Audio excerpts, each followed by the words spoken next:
Shalom, Anda sedang bergabung di dalam podcast Awali Bersama Tuhan dari Gereja Kristen Kalam Kudus, Merauke.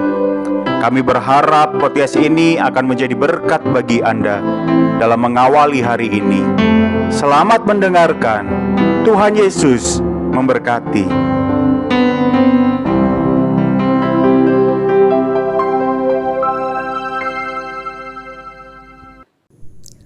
Shalom, selamat pagi Bapak Ibu yang terkasih di dalam Tuhan. Bersyukur kita bisa menikmati pagi ini sekali lagi dalam anugerah Tuhan. Dan bersyukur juga karena pagi ini kita bisa bersama-sama merenungkan firman Tuhan sekali lagi di dalam program Awali Bersama Tuhan. Firman Tuhan yang akan kita renungkan pagi ini terambil dalam Filipi 1 ayat yang ke-29.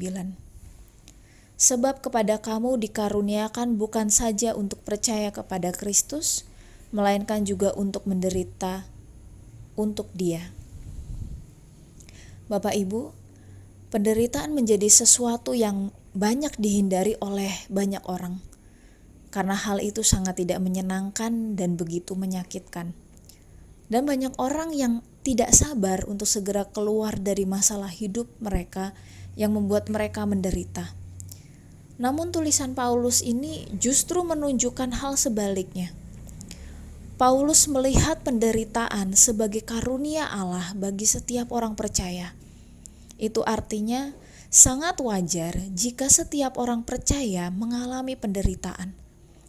Penderitaan yang dimaksud oleh Paulus adalah penderitaan yang disebabkan karena kita melakukan dan memperkatakan kebenaran Injil itu. Penderitaan yang kita alami karena kita hidup berbeda dari dunia ini. Penderitaan itu bisa muncul karena penolakan, penganiayaan, penghinaan, pengkhianatan, fitnahan, atau perlakuan tidak adil dari orang-orang di sekitar kita karena kita hidup benar di hadapan Tuhan. Tentu saja Paulus punya dasar dari ucapannya itu. Dasar dari penderitaan orang percaya adalah penderitaan Kristus sendiri.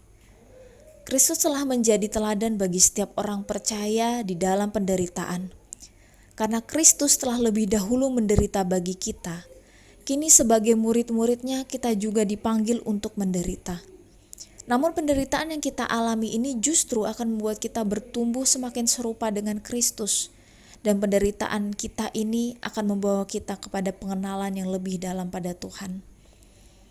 Bapak Ibu yang terkasih, apakah saat ini kita masih menghindar dari panggilan kita untuk menderita bagi Kristus? Jika Kristus sudah melakukannya bagi kita, maukah kita melakukannya juga bagi Dia dengan pertolongan Roh Kudus? Mari kita berdoa.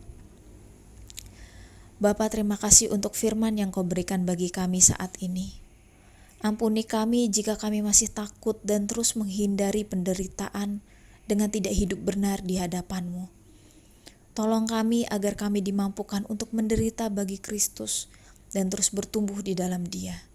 Dalam nama Yesus kami berdoa. Amin. Sekian renungan kita di pagi ini. Teruslah muridkan satu orang lagi bagi Kristus. Tuhan Yesus memberkati.